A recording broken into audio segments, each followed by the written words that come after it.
نام من مریم است و 27 ساله هستم و از هندوستان آمدم. ما متعلق به هندویسم هستم. عملا در خانواده تمرین نمی کردم، یعنی زیاد مذهبی نبودیم. دین همیشه مایه پریشانی بوده است. فقط به خاطر رسم و رواج او را انجام داده. هیچ یک از خانواده ما عملا تمرین نمی کردن. با او که عقیده آنها محکم است اما عملا تمرین نمی کند. ببینید، من زیاد درباره اسلام و مسلمان ها نمی فهمیدم. صادقانه گپ می زنم. از جایی که ما آمده مسلمان ها در آنجا هستند، اما در اونجا 23 سال هیچ مسلمانی را ملاقات نکردم. راستش با آنها رابطه برقرار نمیکردم تا اینکه در اینجا در ایالات متحده به اینجا آمدم. صادقانه گپ میزنم، همیشه از اونا میترسیدم. از دوران طفولیت میگفتن اونا مردم خوب نیستن، تروریسم متعلق به اینا میباشه، آنها بد هستن، از اونا دور باش. اما بعد از سالها بودن در اجتماع دوستان مسلمانی یافتم، دوستان پاکستانی، و آنها بسیار خوب بودن. او زمان فهمیدم که آنها نیز انسان میباشن و واقعا مردم خوبی هستن. رفتار خوب آنها اولتر از همه مرا جذب مردم میکرد، نه که دین آنها مرا جذب کند. انسانیت آنها پیش از خبر شدن از دینشان مرا جذب میکرد و من خوشم میآمد. مردم خود را متعلق به کشور خاصی فکر نمیکردند، بلکه خودشان را مسلمان میگویند. راستش چیزی بود که مرا واقعا علاقه من ساخت که اونا چقدر خوب هستن، چقدر مهربان هستن یا کمک میکنن.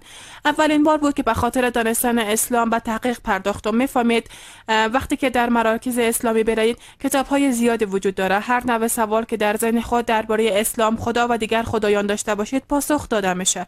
من به خواندن اون کتابا شروع کردم، به نوبت به تحقیق شروع کردم. فکر کنم که یک سال پیش از پذیرفتن اسلام مطالعه کردم. قرآن را نخواندم، فقط از طریق اینترنت و چیزای معلومات گرفتم. این کار مرا بیشتر بسیار نیرو میبخشید. شخصا بسیار احساس خوبی میکردم. قسمی که گفتم در حال یادگیری هستم. معلومات کافی ندارم اما در حال یادگیری هستم. در زندگی وقتهایی به وجود می آید که از خالق خود گدایی کنید، به افتادن نیاز پیدا می کنید.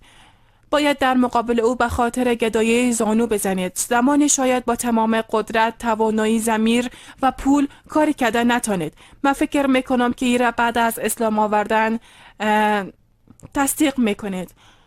به خاطر که پیش از اون میگوید که والدینم هست، من موتر دارم، مثلا من بسیار پولدار هستم و هیچ مشکلی نمیتونم مرا از بین ببرم.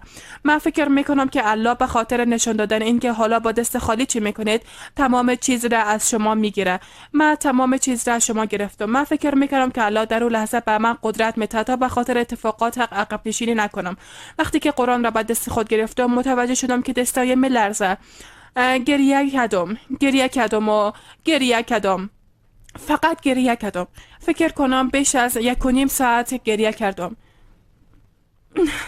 گریه من بیشتر از او بود. من فقط گریه میکردم.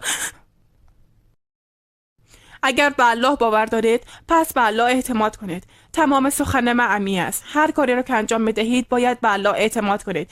اگر به الله اعتماد نکنید یعنی عقیده ندارید و فقط لبهایتان میگوید که به الله باور دارید. اگر به راستی باور ندارید، هرگاه باور کنید به طور ناخودآگاه بالای اعمال و گفتار شما تاثیر میگذاره.